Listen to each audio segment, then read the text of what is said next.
Tener coche en Indonesia es caro, es un lujo, la verdad. Teniendo en cuenta el alto valor del coche que tengas, depende, pero ya de por sí es caro para el sueldo medio, promedio del país, que está en unos 3,3 millones de rupias mensuales, o 5 en Yakarta. Y es que hay un cargo, vamos a decirlo así, anual, que se parece al impuesto de circulación de España, pero no es exactamente tal que así, porque no hay ese impuesto, o por lo menos no lo he descubierto aún. Es un cargo bastante alto y que es progresivo dependiendo del coche que tengas. Por ejemplo, un coche más o menos de gama media te puede salir unos 5 millones aproximadamente, uno de gama alta de 10 millones, un Mercedes, BMW. Pero nuevamente repito, el sueldo medio de un indonesio está en unos 3,3 el estándar. O sea que imagínate el lujo que es poder pagar un coche y luego pagar este certificado anualmente que te, vamos a decirlo así, valida para circular, pero no es un impuesto de circulación, es un impuesto al certificado de propiedad o algo así, explicado un poco por encima. Así que ahora mismo vamos a renovar el certificado de este coche, que es un Honda HR-V, y el precio está más o menos en 5 millones, para que tengáis referencias. Y eso es todo. Voy a explicar el proceso más o menos de cómo funciona este procedimiento.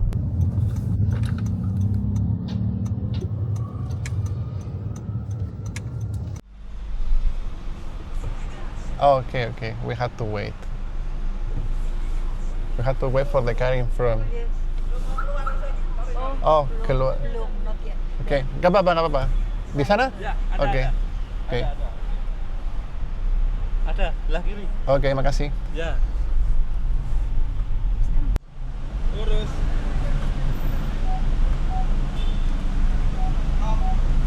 Ok.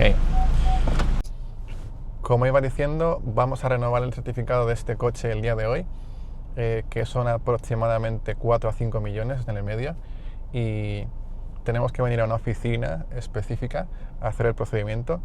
Hoy por hoy es aún un trámite manual, aunque el gobierno está intentando digitalizar todos los servicios estatales de los ciudadanos, pero a día de hoy aún hay que hacer mucho de ello manual.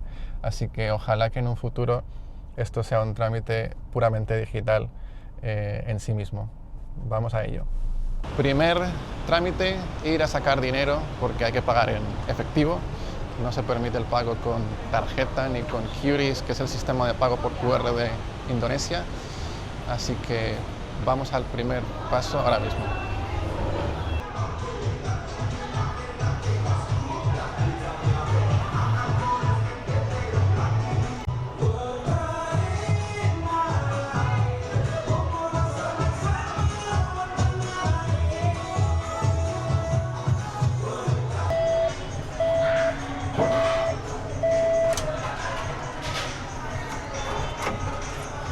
This is done.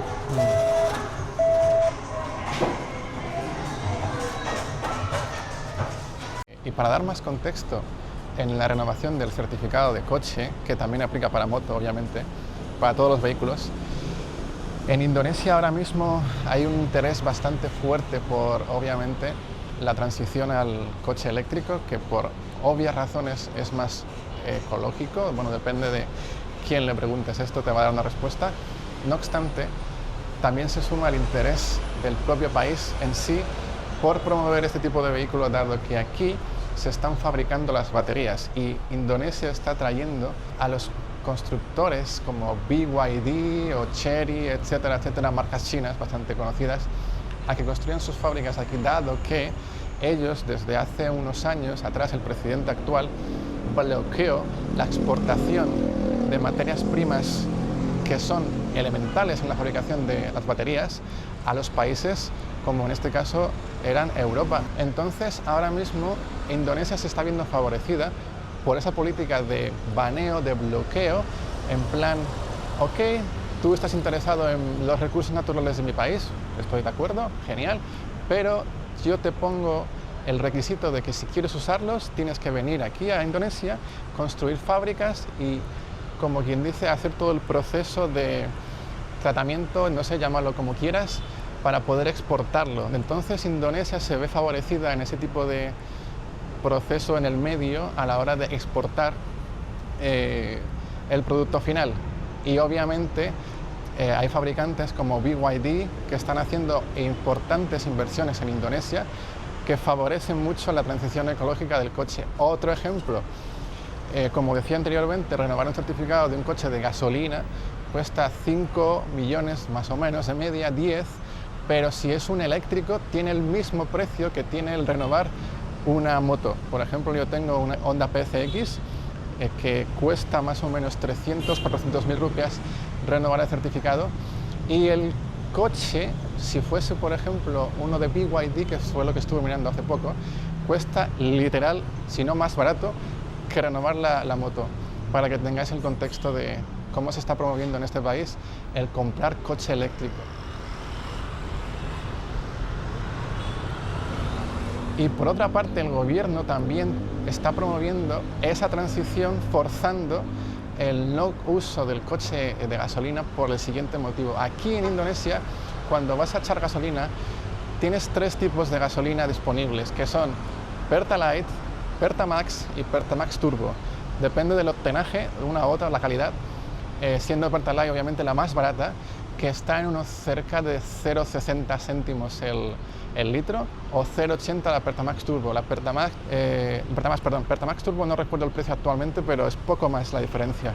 Y la Pertalite, el gobierno la quiere quitar, entonces la mayoría de coches se van a ver obligados a repostar con Pertamax, teniendo obviamente un coste del 20% o más, por lo menos, de incremento, lo que va a promover aún más el cambio a la transición del coche eléctrico. La infraestructura del país aún no está 100% preparada, como por ejemplo lo está en Noruega, o en España también está mucho mejor, obviamente, pero yo no tengo duda de que con el paso de los años, y hablamos de corto plazo, el gobierno va a seguir potenciando la implantación de cargadores en muchas partes de la isla de Java, por ejemplo, donde estoy, o Bali, que son las zonas así como más desarrolladas, para que la gente pueda optar a esta opción de una manera viable, porque a día de hoy es algo complicada, para ser honesto. Así que veremos cómo avanza el proceso de transición, perdón, una mosca, y nada, seguiremos informando de cómo es todo este tipo de movimientos en Indonesia. Aquí tenemos el pago total en rupias de la renovación del certificado. Es una locura la cantidad de billetes, pero es así. Vale, hemos acabado ya de tramitar la renovación del certificado, y una cosa curiosa es que el sitio donde se hace este trámite se llama Samsat Online. Sin embargo, hasta este año no ha empezado a hacer realmente online, dado que ahora sí que se puede permitir la renovación del certificado de manera por internet con una aplicación, aunque no está muy claro, dado que hay 2 sistemas completamente diferentes, uno a nivel país y otro a nivel local regional. Esta parte no queda muy clara incluso para mí aún. Y luego, segundo punto, que ya sí que se puede pagar con tarjeta, no es necesario llevar el efectivo, como comenté al principio del vídeo, cosa que es interesante. Pero bueno, punto 1 que comentaba de que ojalá se pudiese hacer el trámite online, se puede ahora mismo. El gobierno está intentando promover todo este tipo de trámites de manera online, y ya se puede ver que en efecto lo están consiguiendo. Poco a poco, veremos.